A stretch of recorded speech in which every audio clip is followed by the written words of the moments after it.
What's going on, everybody? This be your boy Anonymous. DJ Anonymous with another episode of Sports Biz Music, the podcast, and I have a very, very special guest on the show. I got my girl Ash. She's the producer of Ashes to Ash TV. How you doing today? Well, tonight? I'm doing I'm doing really good. Thanks so much for having me on your show. I'm a big fan. No problem, no problem. And thank you for pretty much sacrificing your time. 'Cause I know it's a lot of stuff, a lot of research going on, for your show, and you taking about 30 minutes to an hour, away from your time, from your grind. So I appreciate you for coming on the show. Yeah, thank you. And I appreciate you for having me because I think some of these stories are so important that we Yes, tell on my show. And I really appreciate you caring about that. yes, yes, yes, yes. And we gonna dig into that real soon. But before we get into the podcast and to the questions and the conversation, you know, introduce yourself to the listeners. My name is Ash Patino, and I'm a journalist and filmmaker. And basically, I want to tell true crime stories by Hmm. delving into them and actually going back and, looking through all the evidence and kind of showcasing that work to see if we can find an answer to unsolved crimes. And I can be found on YouTube at Ashes to Ash True Crime. And that's most of the platforms, or Ashes to Ash TV. Okay, okay, okay. So what? So you said you're a journalist and you're a filmmaker. So I guess what was like your first career was journalism, right? No, actually, it was video Oh, production. But okay. yeah, when I started to decide that I kind of wanted to look into some of these true crime stories that hadn't been solved, I really kind of looked at what it would mean to be a journalist and to try to have the integrity that a journalist should, because I had Hmm. listened to things that, it's always great when someone tells a true crime story of a case that's unsolved because it gets out there into our consciousness. But I was noticing that there was a lot of misinformation or things about those cases that weren't actually factual. And I wanted to kind of come in and clear up some of the rumors around these cases and to see if we could actually solve them. So Hmm. I think that the journalist always comes first before the filmmaker. And I think that's important because we see a lot of times things are made more salacious than they were, Hmm. or you're only told part of it, so people want to tune in because they see the headline, Hmm. and that's not actually what the story they're telling. And I wanted to really get in and do it in an honorable way, and really try to help the families who have lost a loved one, Hmm. whose case has not been solved. Yes, because we talked about that a little bit before we started recording, and where I come from, it's cases that's been going on since I was young. I'm 30 years old, so I'm talking about since I was like in elementary school, middle school, that cases have not been solved because of, I don't want to say that people are lazy. Maybe it's just that um, they have bigger, I guess the bigger, because the bigger name cases or the most important cases and stuff. But like Yeah. for what you doing is that you pretty much showing people that each case is pretty much on the same level. Like every case is as important than the next case because it's dealing with people, with their loved ones, and they just trying to figure out like what happened and what's going on, what caused it, so they could somewhat be at peace. So what you doing is great. Yeah, thank you so much. Yeah, we care deeply for the families. And even when we work on any of the cases we work on, we ask the family's permission right out of the gates, because the Hmm. last thing I want to do is damage a family any further who has, massive trauma that has happened to them. So, Hmm. we only come in and investigate when a family sees our team is of value to them, meaning that they want to see the evidence that we're going to bring forward. And, that's the nice thing about the show is that I don't just say what I find. I actually showcase what I find so that people can decide for themselves, because some of these cases are very confusing and there's not always like a black or white answer. Sometimes you have to look at that gray area. So I think by showcasing all the things we find and talking to the actual witnesses who were there or family members of the deceased, I think that really gives a good framework for people to decide for themselves and actually get a chance to look at the evidence. Because a lot of times we don't get to see the evidence. We get the 2-minute news story. So for the people who want to know about the investigation and the intricacies of that, we really try to showcase everything. And one of the cool things is we even experiment with how somebody died to see if it was possible, if someone has been accused of murdering them, what the likelihood was of that, and if they did, can we experiment to show how that's possible or how it's not possible. Right. And it goes. I seen the first episode. I gotta watch it again because it's so deep. I think it was about the little boy. I think he ran away or something like that, right? Yeah, Robert B. Originally, they kind of suspected that he might have run away, but it was at some point decided that he did meet with foul play, and I think we really went into that community, which was at times very scary for me because I had to go in and out of trap houses. I was dealing with people who had drug addictions, including meth, and in these marginalized populations, it's difficult sometimes because in season 1, I do feel that the cops did not do their due diligence, and it's really frustrating to see that we did a ton of work and showed them all of our evidence, and they still haven't made any moves. Although one thing we did enact with that case is we did get the FBI involved, and I was really proud of that. Now, I don't know where the case stands with the FBI. That was about 9 months ago. I heard that they had gotten involved, but it was just nice to see that there was another bigger agency looking into that case, that bigger than the police on the scene.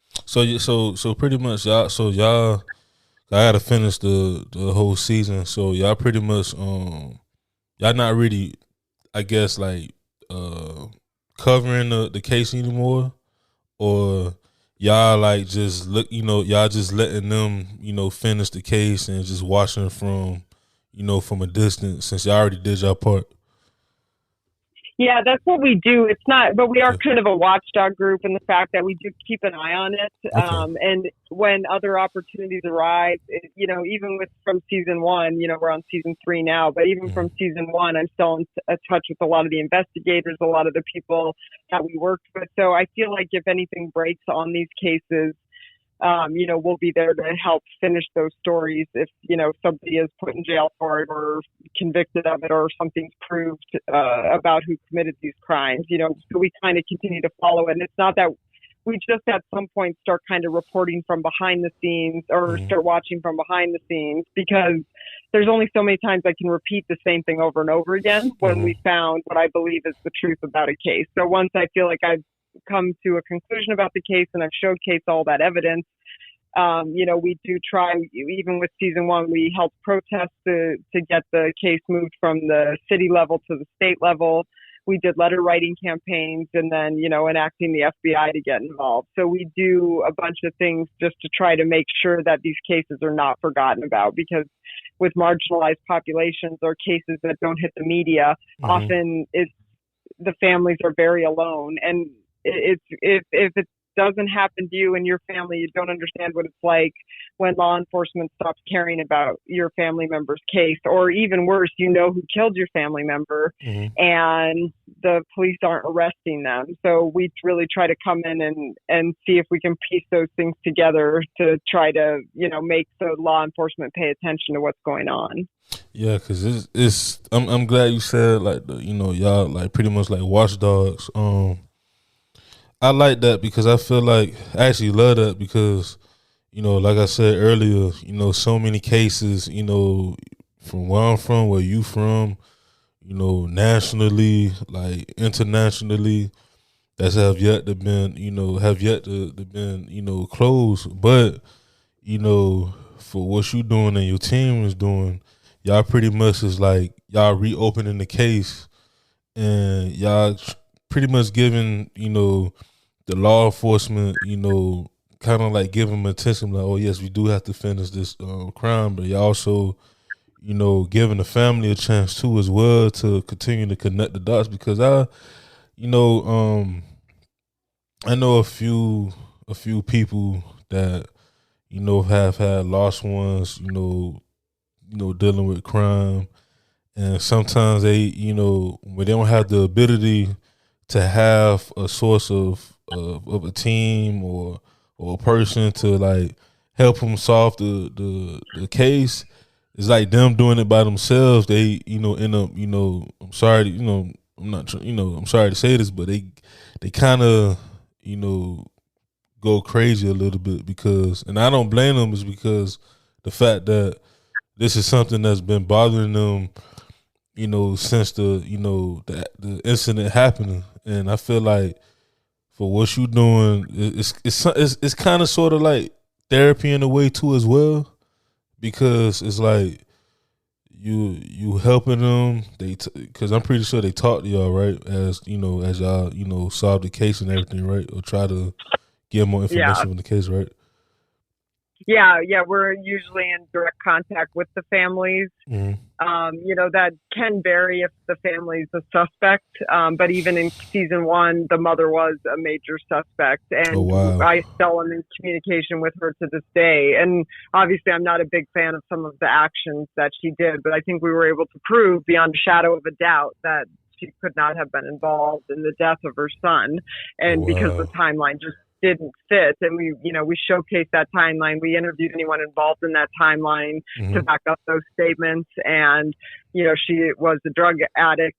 There was rumors of prostitution, so I think those are heartbreaking cases, because her son deserved to be alive and deserved to grow into adulthood, and he was taken from her. So a lot of times when someone's struggling with addiction, people kind of stop caring about that individual at some level. But, if you can't care about the person who has the addiction, at least care about the innocent children that they have. And that was a case where, at first I did suspect that the mother might have been involved just because of everything I saw online. But I interviewed her and I carefully combed through the evidence, and I feel like we found the person who had killed the boy, and it was not his mother. And I feel like we were able to showcase that pretty clearly. Yeah, like I said, I can't wait to finish season 1 with pretty much the whole series. Season 1, 2, and 3. So season 2 is what's season 2 and season 3 about? Yeah, so season 2, oddly enough, is actually about my Aunt Carolyn. Her and her husband, my Uncle Chris, went out on a boat together, and only he returned alive. Mm-hmm. And right off the bat, something didn't make sense to me about what had happened. And I caught him in some lies right off the bat. And we went full bore into the case and investigating it. Unfortunately, with that case, and this is what I'm talking about, is victims' families often don't have a lot of recourse. That case had been turned over to the Florida Fish and Wildlife. And can you imagine the Fish and Wildlife investigating the murder of your family member? Like, these people are not equipped to investigate murders. Why it's even in their hands is completely and utterly beyond me. And we sat down with the investigators, and they actually said, we know he murdered her, but we can't prove it. And it's stuff, when you hear stuff like that, to me, it's like you're not trying hard enough if you know that. And we were able to prove through experimenting, because she died on a boat in Perdido Bay. We were able to prove through experimenting that his story was absolutely fabricated. And through his own telling of the police to letters to my family, we were able to showcase all the lies that we were able to very obviously prove. He had claims that he had like collapsed lungs from the day of being in the water, and he didn't, and things like that. So it's just, I thought to myself, when my aunt had died under mysterious circumstances, that at first I didn't really want to investigate the case because it was my own family, and I was afraid I was going to. Yeah, I was afraid, which I did. I ended up carrying my family right down the middle. But the one thing I refuse to do is bury my head in the sand. Everybody else can. People can do that all they want. I just won't do it. I will look at the evidence. And I felt like we honestly looked at the evidence. Obviously I'm not perfect. I have bias going into any case, that I'm sure anyone does, but I really feel like I can set those aside to actually take a fair look at the evidence. I don't not show something because it doesn't support my hypothesis. I absolutely show it. And a lot of times mid-case, my hypothesis starts to change because I've seen enough evidence to show that my original thoughts on the case were wrong coming into it. So I think that's, one thing that makes our show interesting is you're investigating in real time with me, kind of. And we get in tips from the public as we continue to investigate the cases. And then we get additional interviews from people who were there, or investigators or media or whoever it is that's important in that moment of the case. And so it's actually kind of go on a journey with me of investigating the case. So it's really cool. People actually write me questions, and I enact those questions sometimes in episodes. They'll be like, hey, can you experiment with this? Or have you tried to talk to so-and-so? Or they'll send me information on the case, which is incredible, because I think when you bring a community together like that, you can figure out what happened. The problem is we're all so isolated from one another that you don't know that, Johnny so-and-so down the road knows a piece of information that you never heard. And when you tie the two pieces of information together, then it starts to make sense about what might have happened. And, that's really what we try to do, is string together all those pieces to see if we can tell a very fact-based rendition of what might have happened. And we do that through actually showcasing all the documents we get. Anyone we talk to, we make sure we showcase that. That's deep. So, like, real quick, because you was talking about, your aunt, sorry for your loss again. Oh, thank you. Because I know you said that you go through the case, with unbiased, you just go, pretty much you go in fair-minded. But how was it, like, how did you feel like, doing the case on your own aunt and her partner? How was that? Like, was it like, how was the process? Did you treat the process like any other process? Like, you was doing the investigation and you wasn't really telling your family, things yet, or how was that? Yeah, I mean, I kind of ran in at it as any other case. I got my cousin, my uncle's daughter, involved right out of the gates, because that part of the family had been concerned that something nefarious had happened.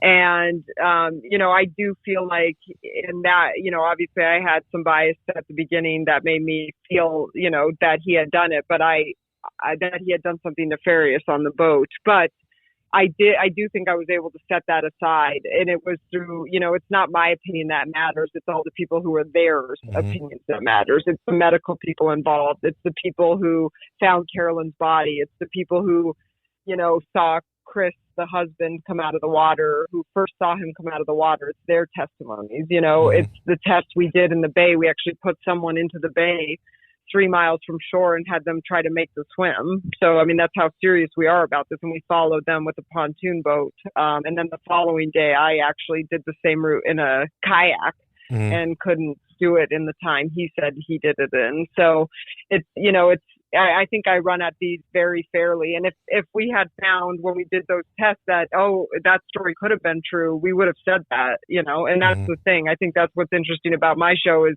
I will show it, even if it doesn't align with what I had originally thought, because my thoughts shift as I investigate these cases, and they have to shift, because I wouldn't be doing this justice or fairly if I didn't allow them to shift with the evidence. I mean, it's like a puzzle. Sometimes you can't see the full picture until you get half the pieces put in place, and then things start to kind of become clear. So I feel like I really give it the time to do that, so that we can really take an honest look at the case and allow people to decide for themselves. I'm sure some people might not agree with our conclusions, but they have all the evidence in front of them to then, I think, make that decision clearly. They're not burying their heads in the sand. They just disagree with what we've come up with, and that's okay. I'll deal with people who are willing to look at it all day long. It's the people who don't want to look at the evidence and just claim they know what happened that really bother me, because these are real humans, real people who are suffering because they've lost a loved one. They deserve to have the truth if it's possible to get to that. And I think what you're doing as far as going into detail about a case is, very important. I feel like a lot of people, like, overall, when it comes to content, no matter what content that they do, even with podcasters, they'll say, like, this generation has a low attention span. But for me, I feel like it's true, but it's not true at the same time. And the reason why I say that is because, like, if you interested into, like, a show or a podcast or etc., and it's very detailed, like, it breaks everything down. You may agree with or not agree with it, or you think is, everybody got their opinions these days, but yeah. if you very like, I tell people all the time, like, if you have don't be afraid to be broad, don't be afraid to be detailed, into your content, because first of all, that's your content at the end of the day, and it's a trillion people around the world, and out of them trillion people, probably, like, it could be unlimited, because it could be 1,000 people, it could be 30,000 people, it could be 50,000. Them fans, like, especially in this era, we all watch shows, we all listen to radio shows, podcasts, we listen to music. If we are in tune, or we locked in with an artist, that show, the producer, director, the host, we are going to follow. We are going to pay attention to that person, or to that show, or to that content. And people would literally sit through. Like, I remember I had asked I had a poll one day with a group of my friends, and I was like, can y'all listen to a 2 to 3 hour podcast? Because, I just wanted to know. And they was like, yes, we can, but it depends on what they talking about. I said, all right, cool. So for you, right, you have your own, you have your own fan base, of course, but you also, it's what I noticed about, even like when I started podcasting 5 years ago, it's like a growing industry within podcasting, within even YouTube and, television. A lot of people like true crime content, like, yeah, especially like independent, because it's more in depth, it's more, it just seems more realistic, like, than like watching it on A&E or something like that. Not saying that them cases are not real, but it just seems more like I gotta watch the next episode, So it's good that you do that. It's great that you do that. Yeah.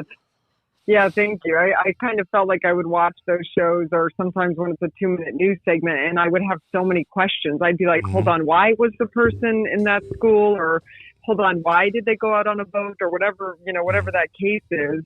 And those questions would never be answered for me. And I wanted those answers. And I feel like, there's so many people, especially in the younger generation, who want those answers too, and who the media has sometimes done a really injustice to what's going on, or they're very biased in the way they report things. And I think there's this younger generation wants not to be placated to. They want the truth. They want to be able to see for themselves. And they know that the media can be very, give, a lot of misinformation. So I think they trust when they see that somebody is actually showing them the documents. They're not fabricating things. They're not making things up. They're not exaggerating things. They're just showing them how they actually happened, because these cases are so weird. You don't need to exaggerate or sensationalize. They already are very sensational, and they already have all those, ups and downs in, anything you want in a story. So I think it's like, people, I believe, are more than ever wanting to see real media sources that are actually showcasing all the evidence, and not just giving their opinion on, what other media sources have already said.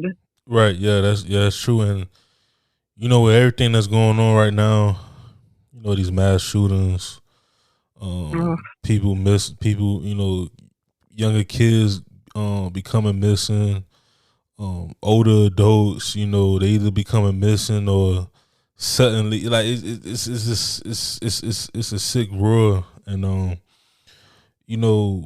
my thing is, like, my main thing was like the mass shootings, because the Parkland mass shooting, I know we had one in Texas that was recent, and the one in Buffalo. It's a lot of them, but The one in Parkland, Florida, cause it's like 25 minutes away from me.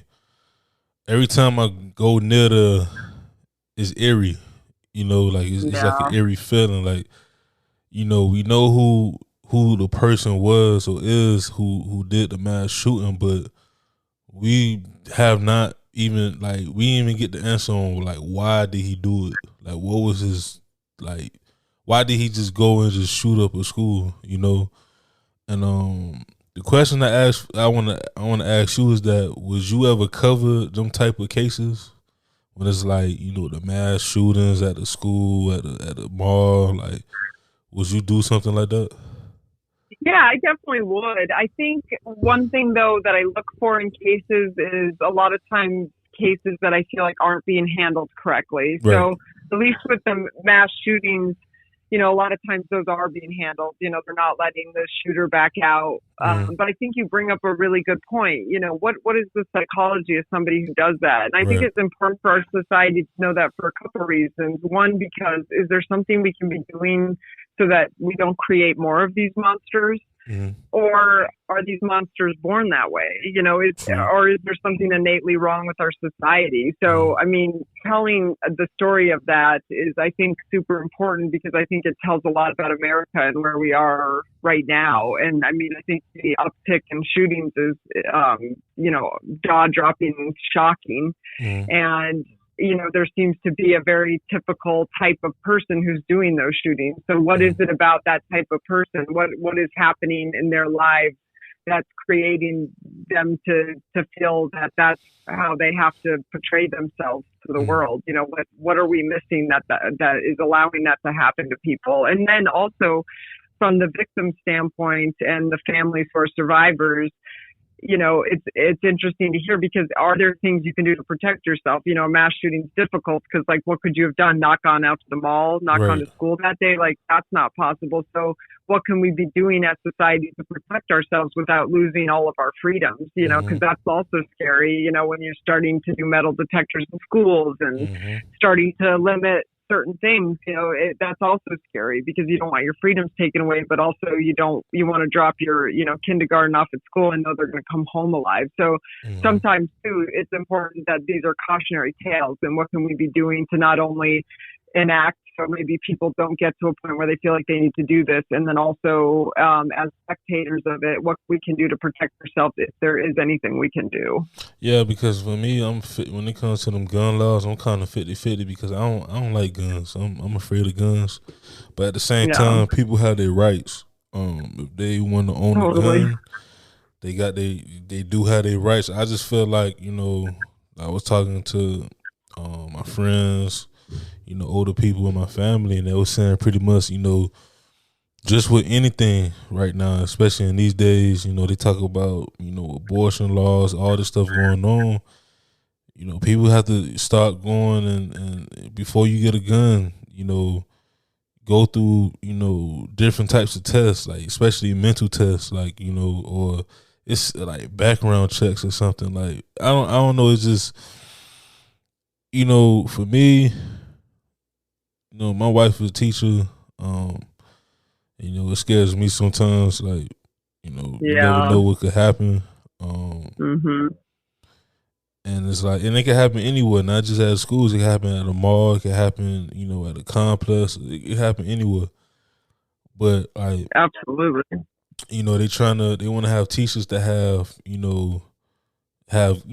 carry guns, and for me, it's like I agree with it because you never know. But then at the same time, who knows if a teacher is in the right mindset for that? And Absolutely. it's Yeah. just on both spectrums. It could be some teachers that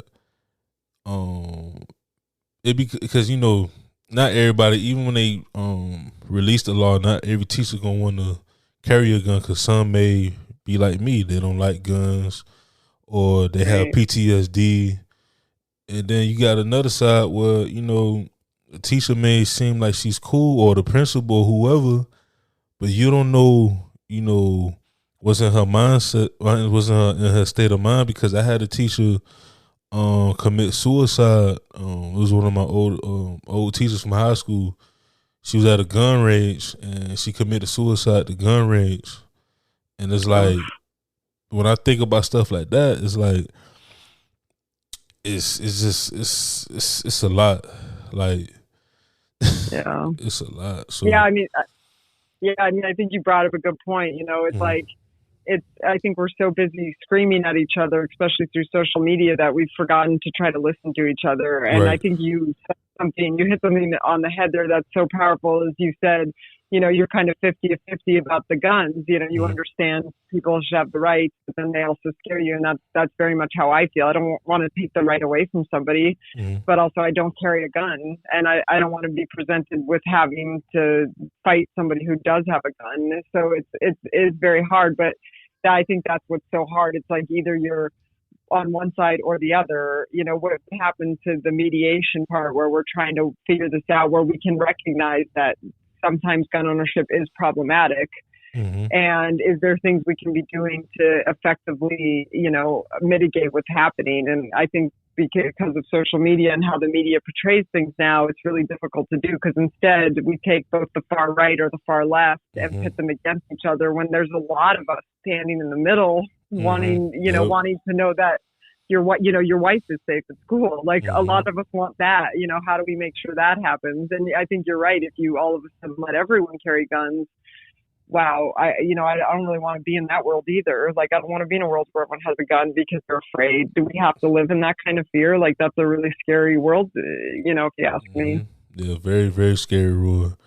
And Mm-hmm. but yeah, you brought up the left and the right. Like, I tell people I'm a Democrat, but I'm open minded.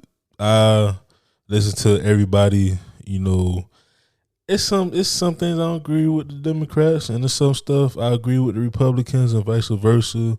I'm more in the Yep. middle. Like, I'm Mm-hmm. more dead in the middle. Like, so it's just right now. It's just like, I tell people all the time. Like, don't look at the different parties. Don't look at the Republicans, the Democrats, the Independents. Just look for, first of all, because at the end of the day, you gotta make sure that your city, your town, your state is, you got the right people in place.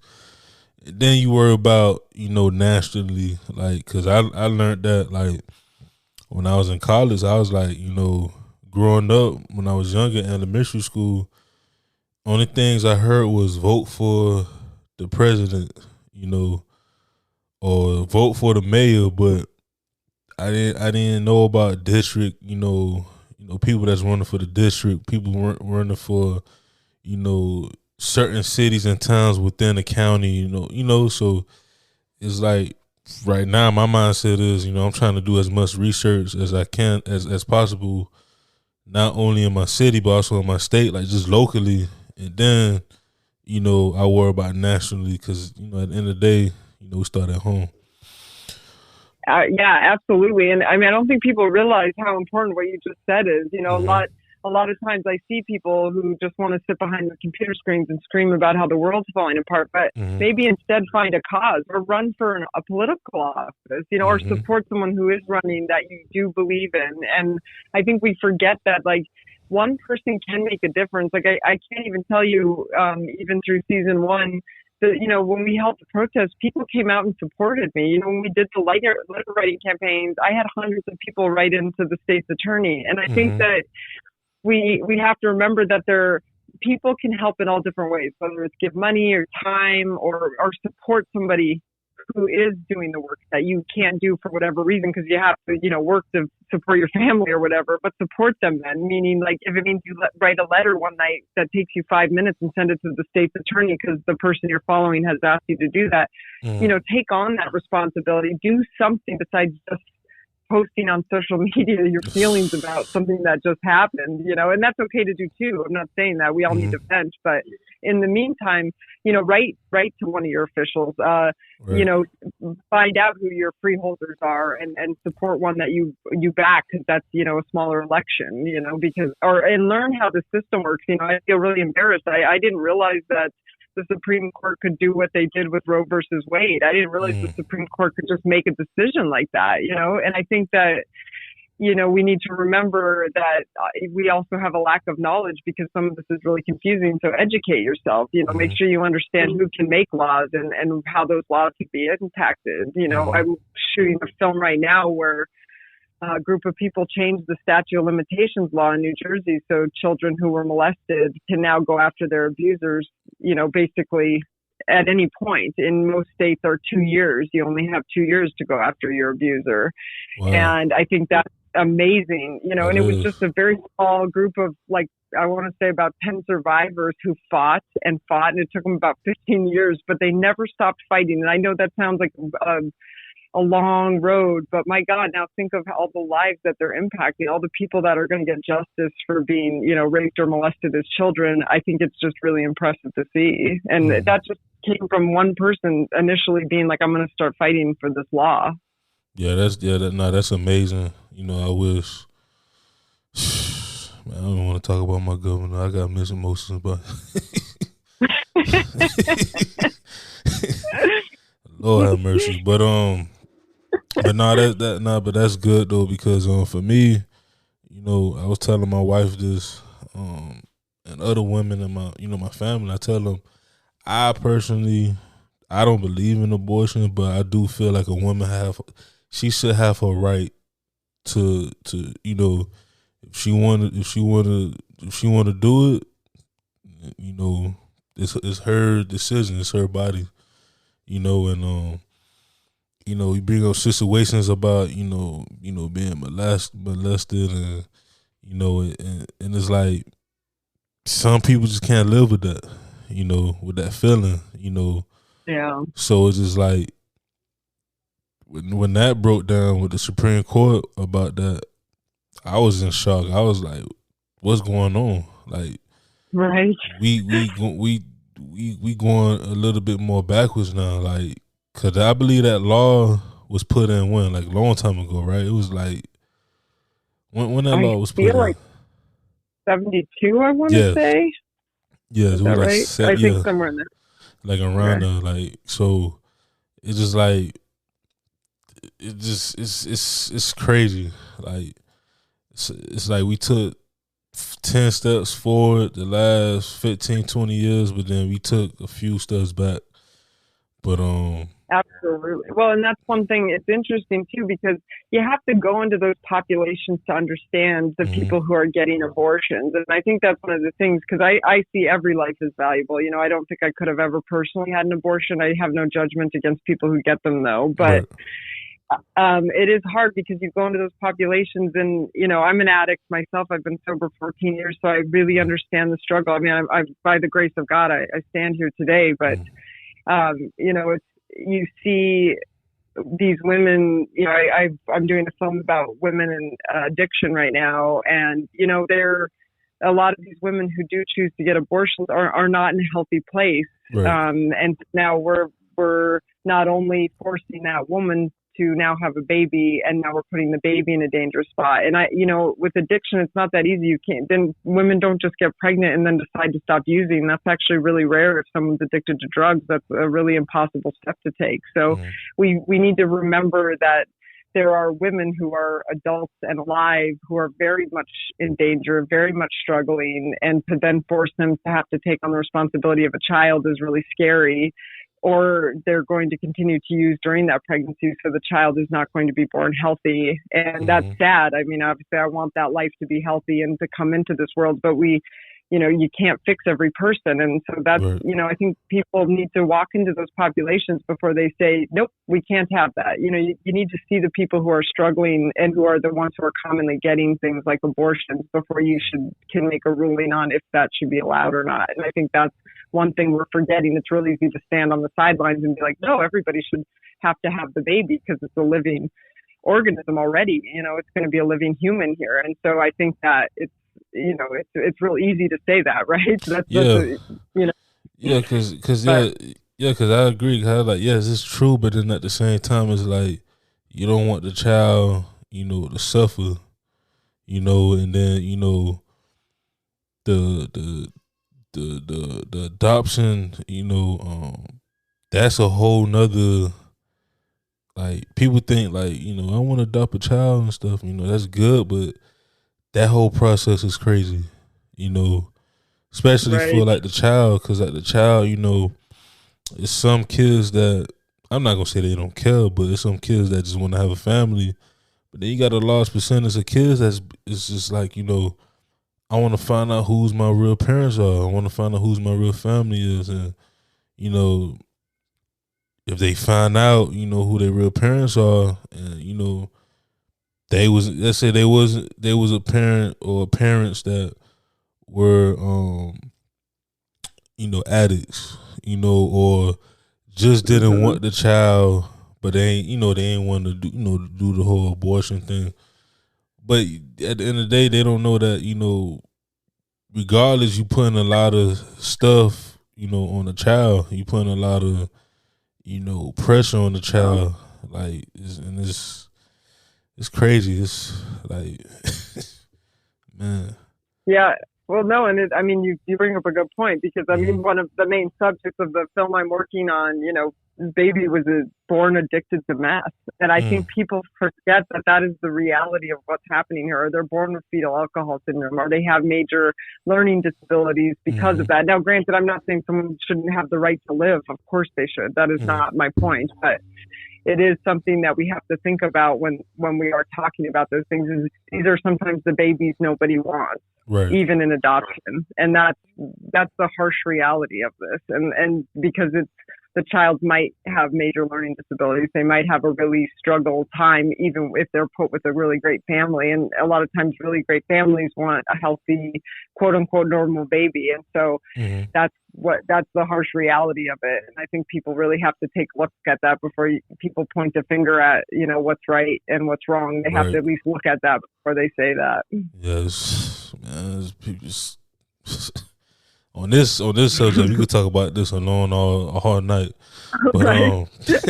but what made you want to get into film? Like what I guess like this was always a passion growing up, like just being a filmmaker, being a director, producer. Like what made you want to get Yeah. into film?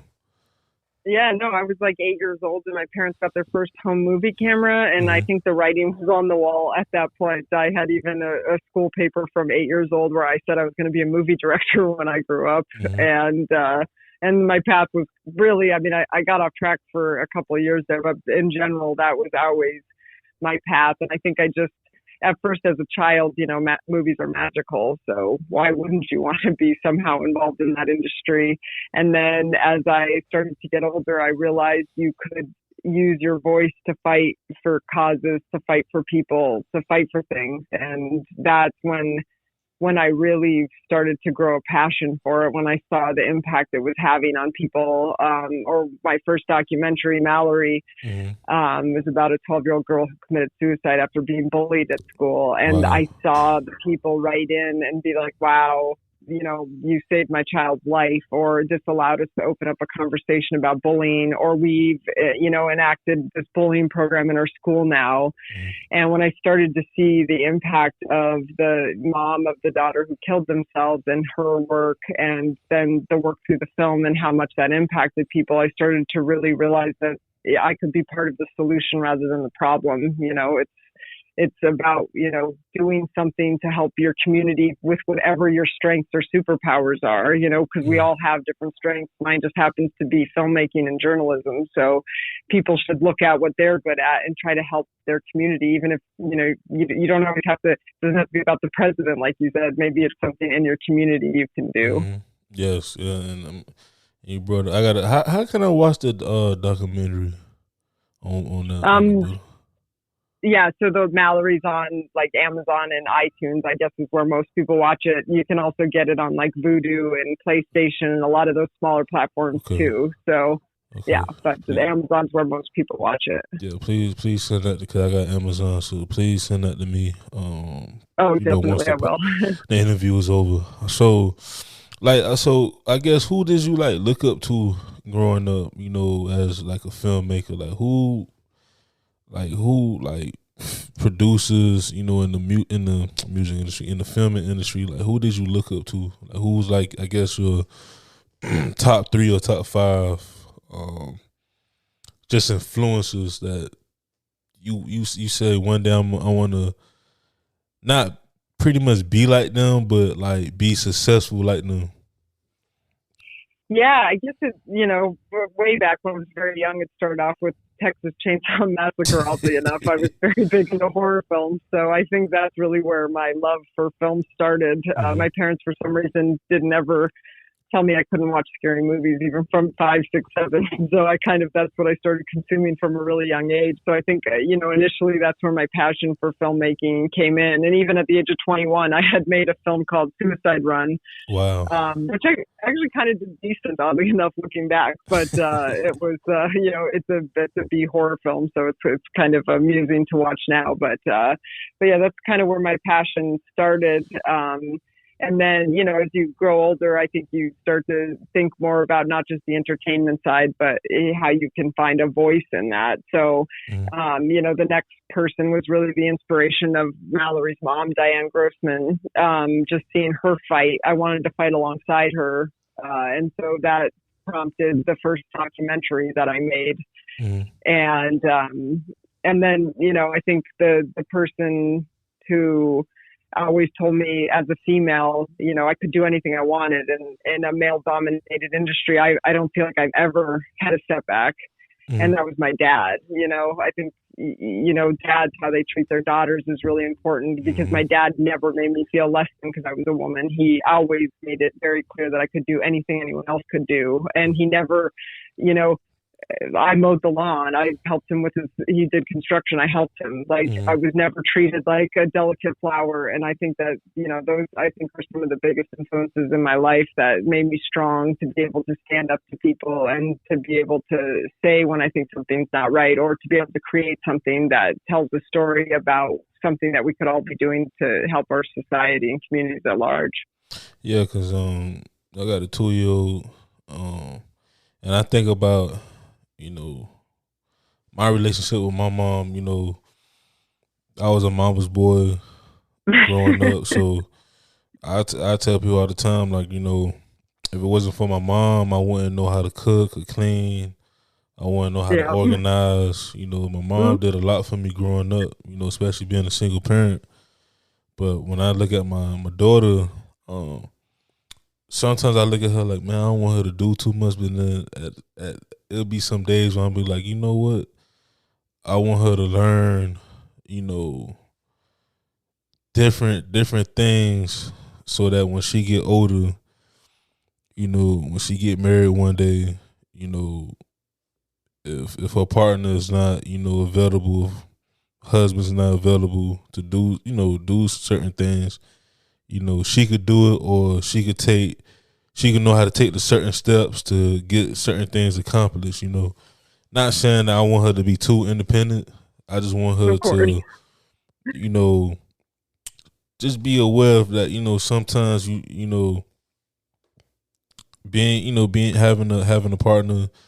You may marry she may marry someone who's always going to be on the road, or who's always going to be busy, or vice versa. She may be always busy and he may be at home, or both.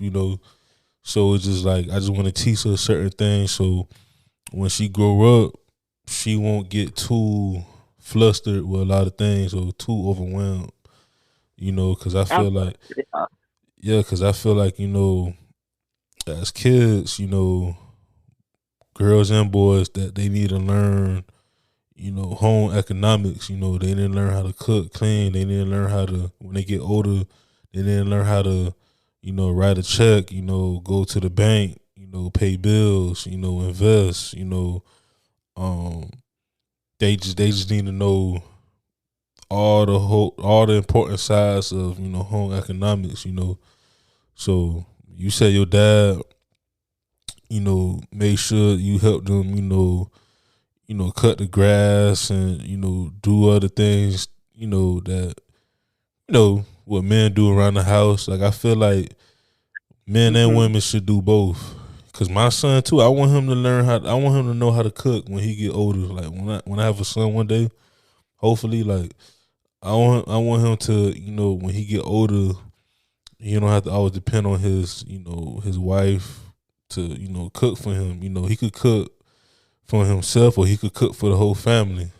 So yeah, I just feel like, especially in this day and age, that we should teach our kids that, so their life could be, much easier, So yeah, I agree. Yeah, I agree with absolutely. that.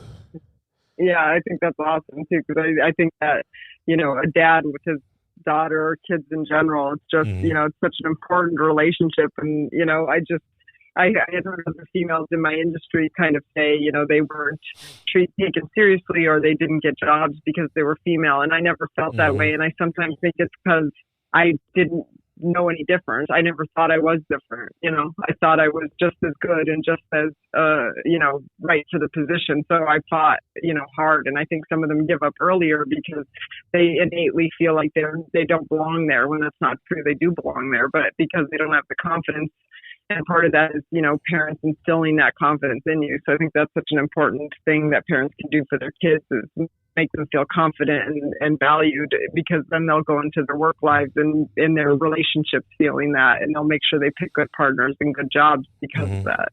Yeah, and especially for the women, like it was it was at one point y'all couldn't vote 50, 60 years ago, y'all couldn't even vote. But now, you have women directors, producers, owners.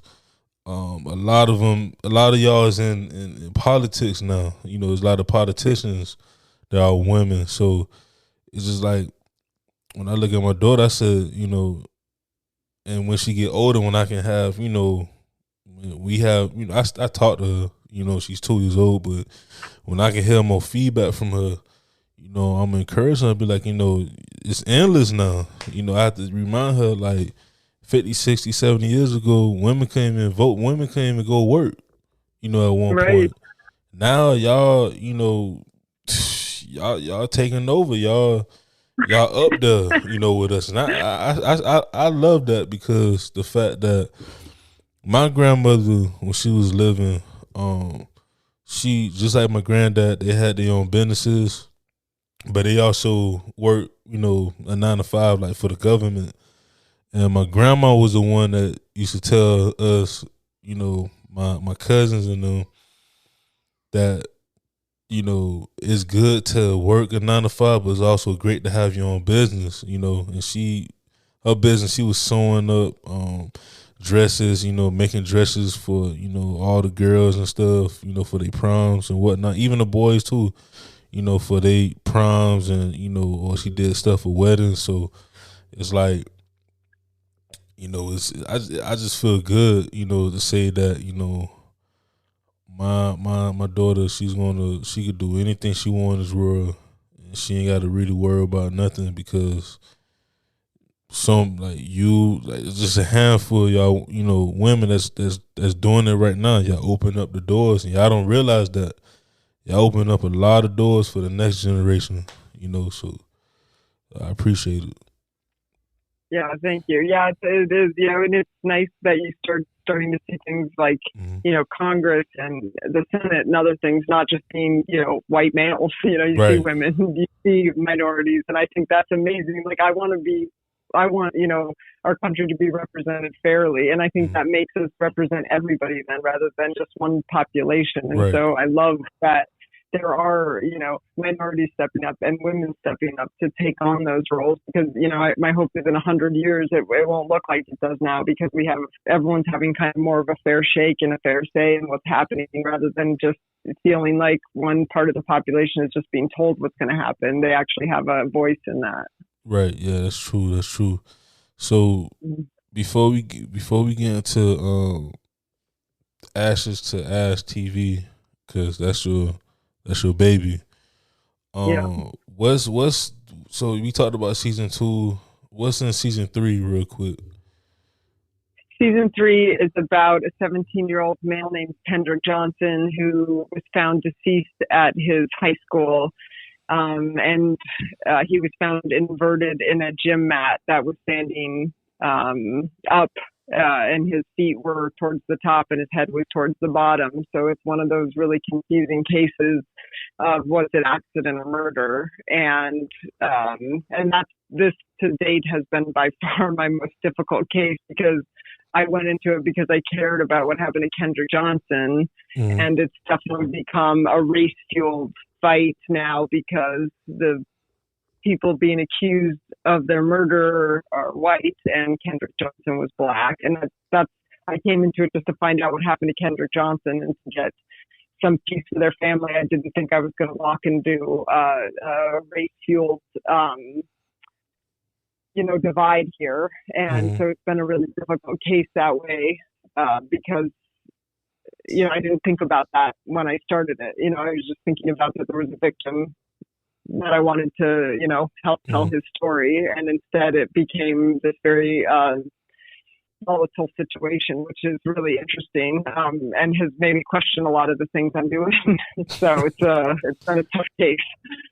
Like I said, I gotta start on finish season 1, go on season 2 and 3, and then y'all still working on season 3, or y'all already working on season 4 as we speak? So we haven't put anything for season 4 out, but we have started on it. But yeah, we still have quite a ways to go with season 3, because there's just so much to that case, and it's such a volatile case that I want to make sure I dot every I and cross every T, so that we showcase that evidence appropriately, just because people are so heightened about that case, or so angry about it. So I definitely want to give it its due diligence before I start on season 4, because I think this one, more than any of the other cases I've done, deserves that, because I think there's a lot of people who stand on either side of this that really just want to see the evidence. They don't want to be told what happened anymore. They want to decide for themselves. So I think this case is more important than anything I've ever done, because I think the evidence needs to show us the answer, and I think people need to look at the evidence themselves, whether it's through my show or they should go do it themselves. But I think people really need to see that, so then they can make up a fair decision in their own minds. Yeah, man. For what you're doing is amazing. Like I said before, it's very amazing. So let's talk about Ashes to Ash TV. So why the name? And then that's the first question. And then the second question is, it's actually really 3, but this is second. The third question is, do you see your series, like your series becoming, I guess, its own independent streaming service, like as far as like you just you create a app that's just dedicated to true crime content or your content, or do you want this TV series to go to like an HBO or Netflix or Hulu? Like that's the third question, but like the first question is like why the name, like why Ashes to Ash? Yeah, great questions. So Ashes to Ash, just, because my name is Ash, and yes. I love like ashes to ash, dust to dust.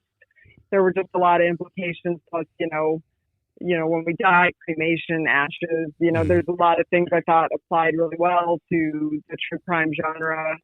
So I thought it was cute that I could include my name in it. So it was more just kind of a cute name, I thought, and very, very appropriate for the genre that I am in. And then, it's difficult because immediately off the bat, we were looked at by a lot of the big stations like Discovery, Sundance Channel. There was 3 or 4 that were really interested in what we were doing. But what makes me really sad is that a lot of times these bigger stations won't touch my show because they're unadjudicated cases. Right. And I think that's kind of heartbreaking. Everybody wants the law to have already said who's guilty before they report on it, so that you don't get in trouble for slander and other things. So I don't know if, I can do my films on bigger platforms, but the series itself, I think, always has to stay grassroots the way it is, because we need tips. We need people following the case with us, because that's what allows us to get to the answers on these investigations. If we just showed a movie, let's pretend like you knew what happened in a case and you watched the movie, right? Mm-hmm. And you had a tip you would like to give the director. Right. Well, but I mean, it's not going to matter even if you called the director and gave him your tip. The movie's already out. Like, what are they going to do about that? The difference is you can actually email me and give me your tip, or ask me your question. And so I think that's the difference. So unfortunately, it might always have to stay a YouTube show, but I like that. I don't want someone controlling it. Obviously, I love Discovery Channel and all those, so no, not insulting them, but would they try to control what I'm doing? I want to always remain unbiased. So also if you get on Fox News, do I have to tell this a certain ways? If I get on CNN, do I have to then tell it that way? Like, I don't want to be driven by politics or what somebody says they think happened. I want to be driven by the evidence always. And I will not stand for someone not being willing to showcase that appropriately and fairly. So right. I kind of love that with that one project I'm doing, which is Ashes to Ash, that I am not governed by any other body. I'm governed by the evidence and the witnesses who are actually there. So that, it's really nice because the way we're able to fund that is we have people who just care deeply about what we're doing and they subscribe and they pay anywhere from $5 to $20 a month just so that we can go to these places because we have to do a lot. I mean, that show doesn't actually make any money. Christ, between the amount of we've had to spend on lawyers or in season 2, we put up billboards asking what had happened to Carolyn to get the community aware of the fact that we think that she was murdered. And so all that, our team going out to travel to interview subjects, to get FOIA, freedom of information going, sometimes that costs money or sometimes you have to get lawyers involved. So it costs a lot of money to do this. So the people who support us just deeply care about that mission and they want the same answers we do. So it's just, people who are like me, who just want to see the evidence unbiased and want to make up their minds up for themselves, I think are massive supporters and they've been supporting us since day one, which is really cool. So that gives me hope, that those people are helping in a way that they can. And it makes major impacts on the cases because we're able to do more, when we need to hire a lawyer or we need to travel back because we have a new witness we need to interview. It allows us to do that from a financial standpoint, which we might not be able to do that otherwise. Yeah. I mean, from, seeing some of your work, I'll tell you, I'll just go independent. And just create like a whole, because it's what I learned about the streaming era, and that's another question I want to ask you since you in film. It's really open season, not just for content to be on the Hulus, the Netflix, the HBOs, all these different television program channels, and cable is still alive, but they have the streaming and everything. Everything just streaming now. But people can create their own platforms now, like with the technology, with just the ability, the patience, like you could really have your own platform, have your own content on there, and anyone, with a podcast or like, a YouTube channel that has similar content with you, you could have them under your umbrella, so I just feel like you could just go on that route, because I always tell people like my thing is, even with podcasting, I don't want to be signed to, I'm not, like I'm not saying nothing bad to Spotify, to Apple, to all these, great, podcasting hosts. I just don't want to be in a contract where they tell me, oh, you have to do 1 or you have to do 2 episodes a week. Because for me, I may be like, I may want to do 5 episodes a week. I may want to do one week, do 3 the next week, So it's just, if you got the ability to do so, just create your own. That's why I always tell people, because I'm at the point where I'm just like, I might just create my own, my own network. Yeah. Yeah, and I mean, I feel like we need that. We need independent people coming in because and people you're going to fail sometimes, and that's Right. okay. If your first show doesn't work, find another thing or find a different way to do it. Like, I've had so much failure, people would be like literally blown away. It's just recently, after 20 years of fighting, that I started to have some success. So it's not a slow, it's not a fast process. It's very slow for most of us, so I think it's a matter of just keep trying and seeing what sticks and not giving up too soon. I think a lot of people, they'll do one podcast episode or 5 podcast episodes, and then you never see them again. And it's like, well, how are you going to catch on that fast? Like, Right. most things don't catch on that fast. You need to do 50 episodes, unfortunately, but it's just, if you keep focused and concentrate on what you're doing, either you learn a new way that's smarter and better, or your show finally catches on. And it's really just about having the patience and not expecting it to be handed to you, because that's not usually how it works. Usually you have to pay your dues and fight to get to where you're at, and I think a lot of people don't want to put in that work nowadays. They just want to be instantly famous, which happens once in a while. So I think they think it's possible.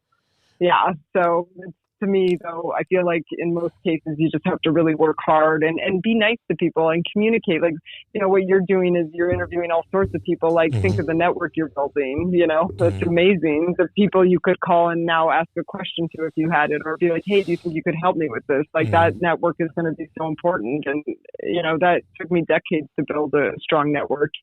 And once you have that, you kind of be unstoppable in some ways.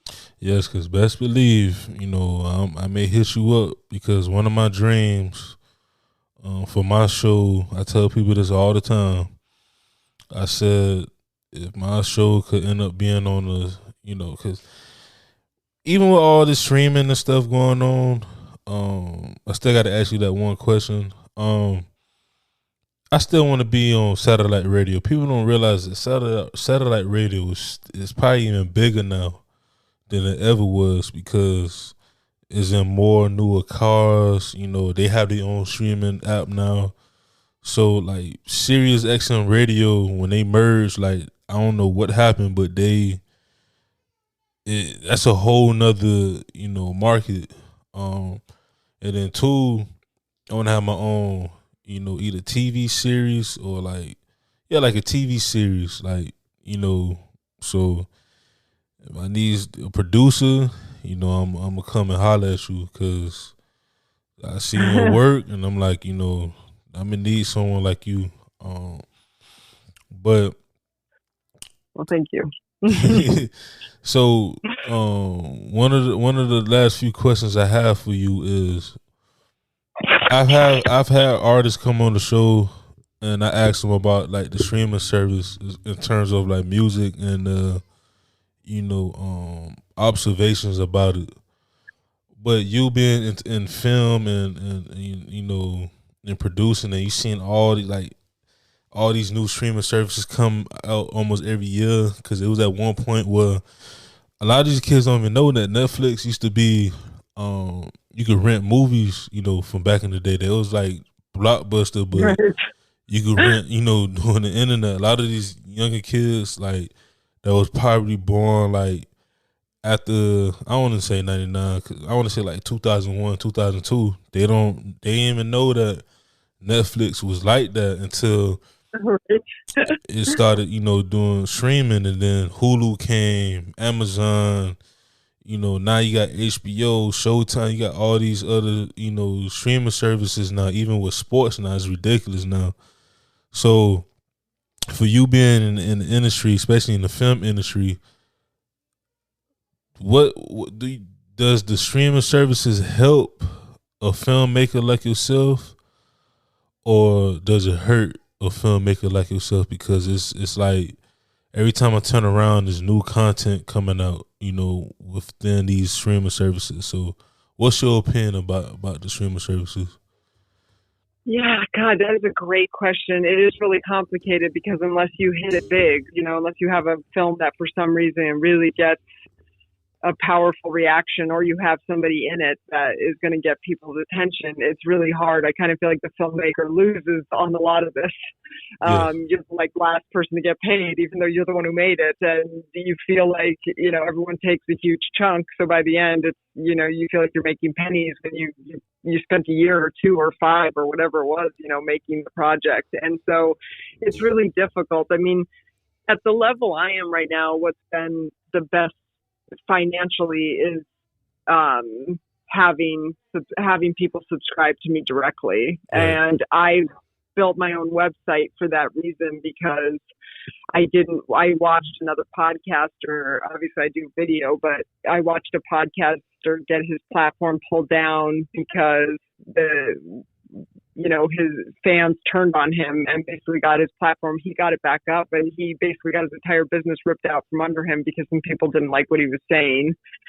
And that's why I wanted my own website, because I did not want someone to be able to take away the audience I built, the fan base I built. And that's sometimes what's scary. If you're on YouTube or Twitter or Instagram, these platforms can disappear, or you could be somehow censored or taken off them for some reason. So if somebody has the capabilities to start building their own platforms, I mean, some of those websites through like Squarespace and stuff are pretty easy to build on your own right now, And that would be my recommendation, is build your fan base, whatever it is that you're excited about or into, or what your superpower is, find people who care about that, get their attention, tell those stories. And if you can build your fan base, you're safe no matter what you do, no matter what platform you're on. People care that you exist. And so if your YouTube page is taken away, or your Facebook is, Facebook shuts down forever, you still have the ability to have an income coming in. You still have the ability to continue to create your craft. Mm-hmm. And I mean, that's what's hard is like YouTube, like you think about it, you have to have 1 million watches to make like $2,000. It's like $2,000 to $4,000. You have to have 1 million watches. Like that's crazy. A lot. Yeah, the most I've made from YouTube in a month is $500. That's the most. So, you have to be really careful. If you can build your own platform and get subscribers, I think that's probably the way to do it, because that compounds quickly. And those people deeply care about me, I feel like, they really do seem to care. They're paying attention to everything I do. And I try to be really good to them. So to me, if you can do that, that's the way to go. It's because the rest of it's just really difficult. And it doesn't mean I don't keep trying. My films are making residuals, so that's not a bad place for me to be. But that, even the residuals take years to start coming in, because you don't get any money during the making of it. That can take a year. And then then you have to find someone to distribute it. That can take 6 months. And then it takes another 6 months to get on the platform. And then another 6 months before you start getting paid. So you're talking 2.5 years. Can you imagine starting a job today and your first check comes 2.5 years from now? That's ridiculous. That's labor work. Yeah. It's worse than labor I feel work. like, so if you can have fans that are willing to subscribe and care about what you're doing, to me, that would be the way to go. And, I leverage some of that with some other projects so that, I can survive during the 2.5 years to wait till the residuals start coming in, but it's all a gamble. So I don't know, I don't know if there's a perfect answer, but if you can get your fans to want to support you, I think that's really a good way to go, especially if you're just starting out, because it's hard when you're starting out because no one knows who you are. So if you make a movie or you write a song, no one's going to care right off the bat, Right. So get the people around you who do care about you, your friends and family at first, and you can slowly build that fan base from there. Well, I'm glad you said that, and that's great advice, because like I said earlier, just go independent. Yeah. For me, it's like I'm at a point, I just want my own. I want to make sure everything that I have, I own, but also too that the people that I interview, like yourself on my platform, when I first started podcasting, I started doing interviews. The satisfaction I got with people within my network was following each other. That was satisfying to me, because that's letting me know that, one, people is listening within my networks, listening to my episodes, and then two, it's like it's bringing people, it's bringing the network a little bit more closer, so if you meet somebody, somebody hear this episode and they be like, I want to follow her, I want to follow her story and stuff, and vice versa. It's just like, I'm doing something right, as a host, so when I see that, that's just my like that satisfies me. Like, of course, we all want to be successful, famous, and have financial stability, but that's one of them little things that just make our day, So, well, yeah, and I think one of the things you're doing is so smart, because think of how you interview such a variety of people. Mm-hmm. So not only do you share their content, right? I'm sure most of them, and including I, will definitely share your content. Especially when this episode comes out, it'll drive people to yours. So I think that's what's nice, is you see a lot of people in these creator communities who want to help each other out and who care about the other people's success. So I love how you're doing it, because that's a great way to build an audience, because people get introduced to you through all these other different people who care about what you're doing now. And so I think that's Uh-oh. Sorry, y'all. Hold on, y'all. Phone dropped.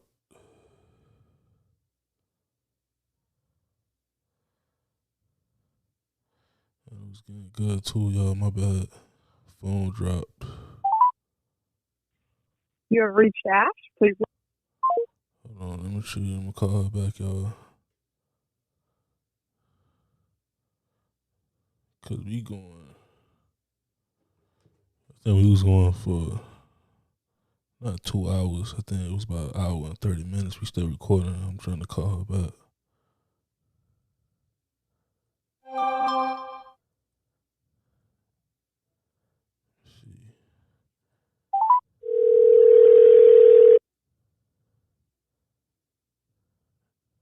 Hello. Yeah, yeah, we still recording. I had to let the fans know. Oh, gotcha. Yeah. No, basically what I was saying is what you're doing is genius, because I think it gets you in front of, new people, and those new people share your content, and pretty soon new people are introduced to your content and then start listening to you too. So I think your method of going about this is really smart. And I'm not sure if that's what your intention ever was, but I think it's a really good, side thing that could be happening with your show. So I think that's cool. Thank you so much. Like, cause I tell my feel about this show, real quick, is that I was kind of afraid that I was too broad, meaning that, people always say when you create a podcast or you create something, you got to have a particular niche. But when I look back at it, I'm like, I do have a particular niche. It's just broad. I love sports, I love business overall, and I love music. So everyone that's on, including yourself, I like to tell people, that once you become part of the show, you are an alumni. So anytime you need promo run, you want to come back on the show just to come back or whatnot, or like I reach out to you, it's all love over here. But yeah, like I just look at all the other podcasts that's up there. Like for me, I look at Joe Rogan. He's very diverse with his guests too. So it's just right. So it's just like, I'd rather be diverse as a host than just, being a particular I guess niche. Because for one, like I have a filmmaker, like you a filmmaker, you on the show, I'm learning, about your industry. Someone who's in tech, I'm learning about their industry, so we all learning and educating each other at the end of the day. So oh yeah, absolutely. And I think that's so important, to make those connections and have that network. I think that's going to bode well for you. Yes. So. Yes. Cool. And then for the last question for tonight is, where do you see yourself 5 to 10 years from now? Ooh, I hope. So where do you see yourself? Okay, yeah, difficulty. So where do you see yourself 5 to 10 years from now? I really hope that I get the opportunity to tell some of the stories I'm telling on larger platforms so that I can, impact other people's lives on a bigger scale, and I don't need to make millions of dollars doing this. I just really like to be able to make a living and, be able to tell these stories and really get people to listen to the things that I feel really passionate about or stories about other people who they're passionate about that I think the world needs to hear. So I just hope things keep growing and people keep seeing the value in what I'm doing and that I'm able to enact some change and, get a lot of more people to pay attention, basically. And that's the goal too. Like I said before, thank you for coming on the show. You got a new fan now. It's a lot of catching up I had to do. It's very deep. I wish you the best. And like I tell everybody, don't forget about your boy. Once you blow up and get a, Emmy or something, like, like I tell people that all the time, because it's you never know by tomorrow, next year, 6 months from now, 2 years from now, your content is going to just, explode. It's going to just go. It's always, like I tell people all the time, just take that one person, that one day, that 1 minute, just for everyone just to all click on, your content and be like, wow. And it just go like wildfire. So, I appreciate you for coming on the show, though. Yeah, thank you so much for having me. And I just want to say one more thing that I love about you is that you are willing to ask people questions and you're willing to ask for interviews because you can't ever hear yes if you don't ask. Exactly. So I think that shows fearlessness and I love that. And I think that people should take a look at that and your show because I think that is something that might be missed is that it takes a lot sometimes to ask someone for an interview or to ask a question. But I think it's brave that you do that and that you showcase it in the way you do because I think that more people should do that.